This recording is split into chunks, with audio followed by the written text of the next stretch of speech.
Qué gusto es encontrarnos nuevamente para compartir juntos la palabra de Dios. En la edición pasada estuvimos hablando acerca de este encuentro maravilloso de Jesús con su amiga Marta. Jesús había venido a consolar, Jesús había venido a traer su presencia a la vida de esta gente que estaba de duelo. Y Jesús se acerca allí a ese lugar y encontramos el primer encuentro, y en este estamos reflexionando, el encuentro de Jesús con Marta.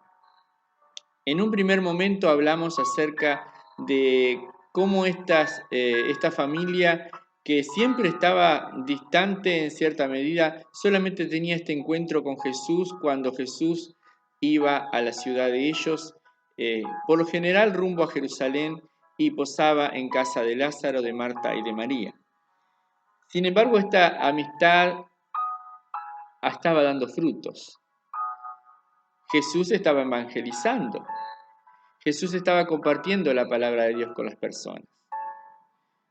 Pongámonos un poco en el contexto histórico. Israel estaba bajo el gobierno de una dictadura militar, el Imperio Romano.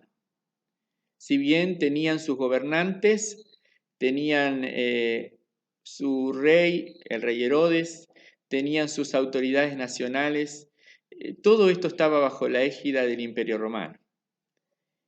Ellos por años y por años y por años estaban creyendo en la promesa de que un libertador iba a venir a la nación.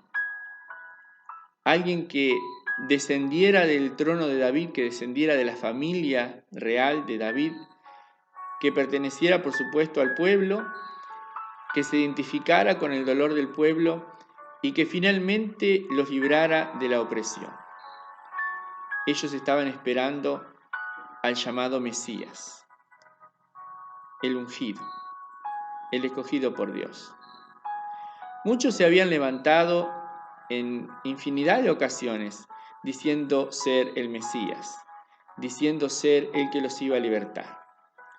Todos comenzaban un movimiento incitando a la nación a levantarse en armas contra el poderío romano.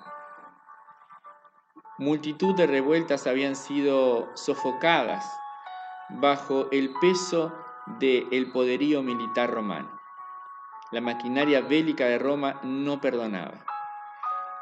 Y por años y por años y por generaciones y generaciones, este pueblo estaba acostumbrado a ver en sus calles, a ver incluso en el propio templo de Jerusalén, el águila del emperador romano, cosa que a los judíos les dolía profundamente.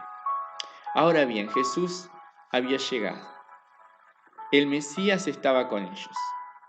No el que ellos hubieran esperado, porque nosotros sabemos que en esta primera venida del Señor, Él vino como el siervo. No vino como el rey, como el conquistador, como aquel que iba a gobernar, sino vino como un humilde siervo, a morir en una cruz, a ofrecer un sacrificio para reconciliarnos de una vez y con todas y por todas con el Padre. Ahora, ¿quién le hacía entender esto a un judío que estaba por años anhelando la llegada del Mesías, el libertador? ¿Cómo hacerle entender al pueblo judío de que el Mesías ya estaba entre ellos, pero que venía con una bandera de paz, con una bandera de reconciliación, con una bandera de amor, no con una bandera de esa justicia que ellos esperaban, de esa justicia aplastante y que pueda ser un látigo para sus enemigos? Ellos no estaban esperando este tipo de Mesías. Ellos esperaban al libertador, al rey, al conquistador.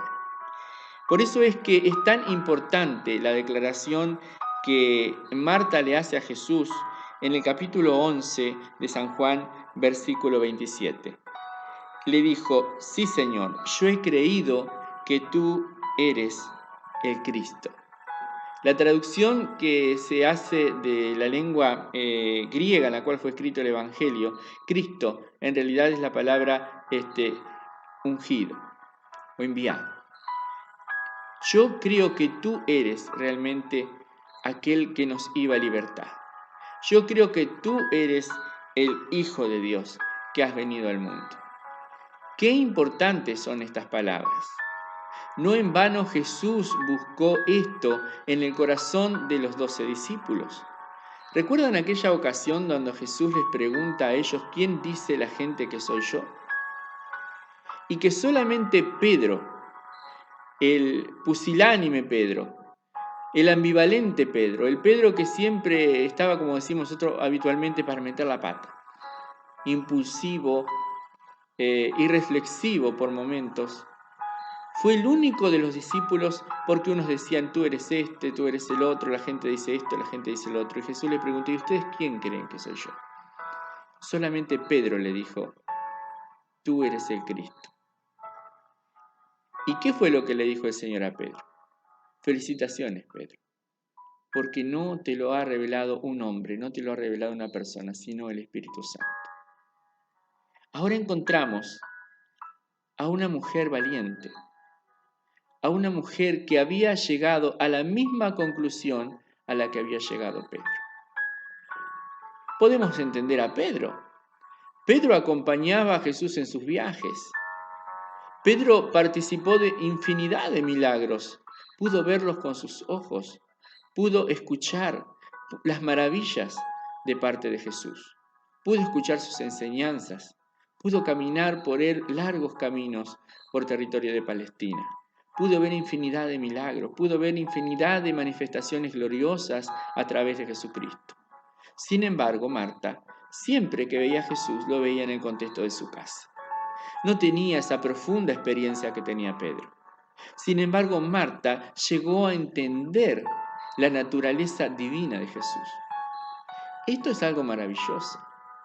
Que cuando nosotros mirábamos en los primeros encuentros esta narrativa de esta amistad de Jesús con ellos, y encontramos a María, la hermana, que decíamos la hermana menor, sentada a los pies de Jesús, en una actitud tan espiritual, sentada a los pies del Maestro, escuchando sus enseñanzas, descuidando la casa, descuidando las otras preocupaciones mundanas de las cuales aparentemente Marta siempre estaba ocupada. Sin embargo, cuando encontramos a Jesús hablando con Marta, ¡oh, qué sorpresa! Marta era mucho más espiritual de lo que nosotros la juzgábamos. ¿No te ha pasado que a veces juzgás a las personas por una primera impresión? Cuando miramos los evangelios encontramos esto.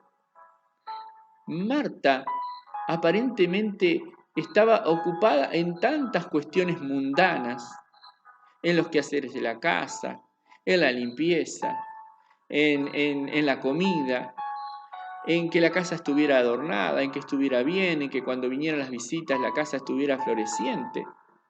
Sin embargo, esta Marta, que parecía tan con su mente tan en las cosas de este mundo, nos sorprende con esta declaración.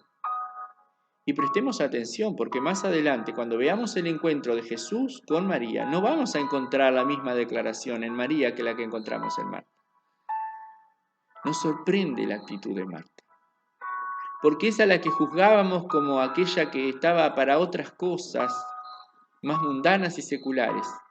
En realidad tenía una vida espiritual mucho más profunda de lo que nosotros llegamos a considerar. Ella llegó a entender la naturaleza divina de Jesús. Alguien dijo en cierta ocasión que tendremos sorpresas en el cielo. Porque personas a las que nosotros consideramos que nunca íbamos a encontrar allí, de repente las encontraremos allí. Personas que nosotros pensábamos que nunca iban a tener un atisbo de espiritualidad en su vida, tal vez en el último instante, en el último momento, tal vez cerca del último suspiro, cerca de las últimas horas, llegaron a entender y a comprender a Dios. Llegaron a entender y a comprender el plan de salvación. Llegaron a entender y a aceptar a Jesucristo en su corazón. Y en ese sentido tendremos sorpresas en el cielo. Porque mucha gente que a veces pensamos que no está capacitada para entender las cosas espirituales, finalmente el Espíritu Santo obra en sus vidas y lo terminan comprendiendo. Por eso esta palabra para ti en este momento. Tal vez estás orando por alguien que parece una roca, que parece una piedra, que parece inconmovible. Tú dices, esta persona no es espiritual, esta persona nunca va a entender el Evangelio, esta persona nunca va a ir a la iglesia, esta persona nunca se va a convertir. Pero estás orando, estás creyendo, estás encomendando esa vida al Espíritu Santo, estás encomendando esa vida a Dios. Por eso no te desanimes, porque a veces las personas que nosotros pensamos más lejanas de Dios son las que en algún momento, en algún instante de su vida hacen un clic y se dan cuenta de la realidad de las cosas. Marta lo llegó a comprender. Yo he creído, dice Marta. Yo lo he entendido, yo lo he comprendido. Decía en el versículo 22 también esta Marta, mas también sé ahora que todo lo que pidas a Dios, Dios te lo dará. Sé que todo lo que pidas a Dios, Dios te lo dará. Marta conocía las doctrinas, Marta conocía la palabra. Cuando le dice, yo sé que resucitará en la resurrección en el día postrero, esto lo encontramos en el versículo 24 del capítulo 11 de Juan. Ella conocía la palabra, conocía las escrituras. Tan ocupada en muchas cosas como estaba, tan hiperactiva como era Marta, sin embargo tenía tiempo, se hacía un tiempo para leer las escrituras, para entenderlas, para que alguien se las explicara, para que alguien se las dijera. Tal vez era Lázaro el que las reunía y les compartía la palabra. Por lo general, la tradición de estos pueblos era, juntarse durante la noche, comer, compartir la comida y luego quedarse de sobremesa y hablar de los temas de actualidad, hablar de muchas cosas. Los padres les enseñaban a los hijos, les hablaban, les instruían, les compartían la Biblia, les compartían la palabra, les compartían lo que ellos entendían. Y así se conformaba esa comunicación de la familia. Marta llegó a entender porque sabía muchas cosas de Jesús. Y esas cosas que ella sabía de Jesús la condujeron a una conclusión. Jesús es el que estábamos esperando. Jesús es el Cristo. Jesús es el Hijo de Dios, aquel que ha venido al mundo. No te desanimes si hoy estás orando por alguien que piensas que nunca va a poder llegar a convertirse. Tal vez estás orando por alguien, por un hombre, por una mujer, por un amigo, por una amiga, por una Marta, de las tantas que hay ocupadas en este mundo. Gente ocupada, gente que no tiene tiempo para la Biblia, que no tiene tiempo para ir a la iglesia, que siempre andan corriendo de un lado para otro. Pidámosles a Dios que trate con ese tipo de personas. Gente ocupada, gente afligida, afanada y turbada estás por muchas cosas, Marta, le dijo Jesús. Sin embargo, en algún momento, entre esa declaración de Cristo y esta Marta que encontramos ahora, buscando el consuelo por un hermano que había muerto, que había partido, encontramos la diferencia. Desde aquella Marta que cuando Lázaro estaba bien, cuando la salud estaba en todo, cuando todo parecía que iba bien y se ocupaba de muchos quehaceres, hoy está viviendo un duelo, viviendo la pérdida de un ser querido, sin embargo demostrándonos y dándonos una lección de espiritualidad. Porque en estos momentos de dolor es cuando muchas veces descubrimos y encontramos al Salvador. Quiero, el Señor, que tú también puedas encontrarlo. Ojalá que no sea en un momento de dolor, en un momento de prueba.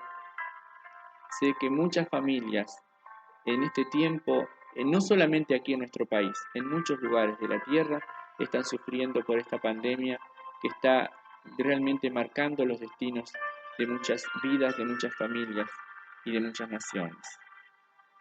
Y oramos y creemos que Dios tiene poder para, aún a pesar de estas circunstancias dolorosas y difíciles, que las personas puedan encontrar el consuelo en los brazos del Salvador. Muchos tal vez están como estas dos mujeres, salían corriendo al encuentro de Jesús porque un familiar ha muerto. No ha de ser nada lindo y nada agradable. No era de las mejores circunstancias para encontrarse con Jesús. Y yo sé que en este tiempo en particular, muchas y muchas familias, muchas personas van a encontrarse con el Salvador, tal vez al pie de una tumba. Pero quiera el Señor que realmente puedan encontrar el consuelo, la paz y la seguridad de saber que, como dijo esta mujer tan admirable, sí, Señor, yo he creído que tú eres el Cristo, el Hijo de Dios, que ha venido a este mundo. Y habiendo dicho esto, fue y llamó a María su hermana, diciéndole en secreto, el Maestro está aquí y te llama. Dios te bendiga. Mañana vamos a reencontrarnos compartiendo otro pasaje en esta relación, ¿verdad? El encuentro con la hermana menor, con María. Te invito a que busques en tu Biblia, en Juan capítulo 11, del versículo número 29 al versículo número 37. Y seguiremos meditando en la palabra del Señor. Dios te bendiga muy ricamente.